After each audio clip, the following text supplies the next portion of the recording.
Ako si Ras at ito si Neil. Ngayon ay naglalakbay kami para libutin ang buong Pilipinas ng walang dalang pera, na kung saan ang transportasyon, pagkain at matutulugan ay manggagaling sa kabutihang loob ng mga taong makakasalamuhan namin sa daan. Kasi last episode nakarating na kami sa Malolos, Bulacan at sinundo kami ni Idol Boy Timepers, kaya dito na muna kami magpapaumaga sa kanila.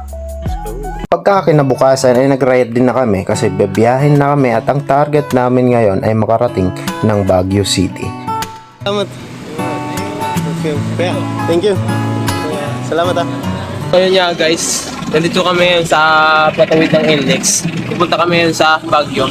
Sana makarating kami doon ng maayos at hindi kayo makapunta ng gabi. See you! Nasa NLEX kami kanina, naghihintay ng masasakyan. Pero alam nyo nangyari? Pinalis kami ng security guard. Kasi di namin alam, bawal pala doon. Grabe guys. Buti na lang pagkabalik namin sa highway ay meron kaming nakitang truck na walang pahinante at pwede naman daw kaming Saan pupunta niyo? sa kanya. Dito lang, magdi-deliver kami dyan sa may Jolie. Ano pala pangalan mo kuya? Ryan. Si Kuya Ryan. Thank you kay Kuya Ryan sa magpapasakay sa amin. Let's go. So, buti na lang nakasakay kami kay Kuya Ryan. Yun sila. Ngayon, pupunta kami sa Pampanga. Let's go. Dahil kanina pinaalis kami sa NLEX, ngayon dito na magkakaalaman kung makakadaan na kami sa NLEX.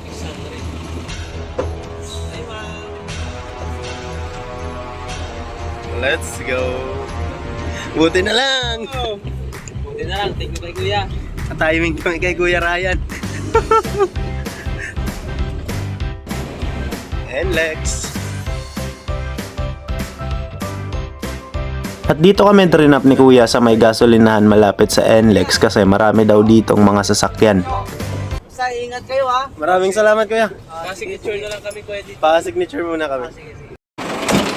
At dito nagtanong kami sa security guard kung pwede nga ba kaming magantay dito sa gilid ng mga pwede naming masakyan at pumayag naman. Dito kami ngayon nag-aantay sa gasolinahan sa may Jatot. Dito sa may Total. Kaya sana may magpasakay sa amin guys. Pag-pray nyo naman. Let's go. At halos 2 oras na kaming nag-aantay, wala pa rin nagpapasakay sa amin. Di namin alam kung makakarating kami ng Baguio ngayong araw, pero sa hindi naman inaasahang pangyayari ay merong pumara na sasakyan sa amin. Hello po. Saan po kayo papunta? Pwede po kami makasakay papuntang Pampanga? Okay lang? Pangalan niyo mga kuya? Dominic, Si Kuya Dominic at si Kuya Jopel. Yan, thank you. Maraming salamat. bababa ko kayo niyan sa ano na, Saan po? Ano na? Pangarini, San Simon. Oh, sige, kahit saan po. Kung meron naman po mga truckers ganun, mga sasakyan papuntang Saan Baguio. bang biyahe nyo? Papuntang ano? Ay, sa Baguio eh. Oo. Papuntang Baguio. Baguio. Yun yung target namin. Uy, hirap ata kayo. At dito ay nagkwentuhan na muna kami nila Kuya Nilo at ni Kuya Dominic about sa challenge na ginagawa namin. Yung sa pagkain naman, sinusulat nyo?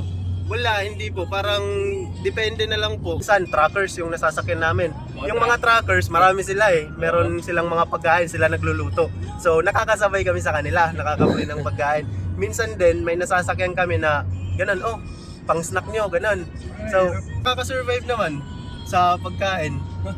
Sa tulugan? Sa tulugan, pagka wala kaming matutulugan is may dala kaming duyan. Duyan? Okay, duyan na yun. Naghahanap lang kami ng place na pwede naming yung safe lang. Pero sa awa naman ng Diyos, hindi pa kami nakapagduyan kami first night lang.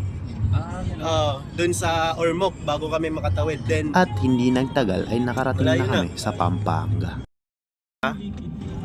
Diyan sa diyan mismo sa baba ng overpass. May nagbabiyaheng papunta ng mga private car minsan. May nagbabiyahe ng nag-NLEX papuntang Tarlac, ganon. oo, Ganon. sige. Target nyo muna pala, Makadating ng Tarlac. Tarlac. Pwede. Pero mayroong biyahe, yung iba kasi, Tarlac muna. pwede naman biyaheng Baguio ba kayo? Oo, Baguio. Pwede naman diretsong Baguio. Siyempre, bihira lang yung may bakante. Oo, kaya nga eh. Yun, di ba? Kaya nga. Ang target nyo muna, Tarlac muna. Tarlac muna. Sige kuya. Sige, maraming salamat. Oo, pang Um, pang tubig sure? lang. Sige, Okay lang. Maraming salamat. Yan, so thank you kuya. Ingat kayo ah. Maraming salamat. Thank you kuya. Kaya abangan sa susunod na episode, dito nyo makikita ang kalbaryo namin sa pagbiyahe na to.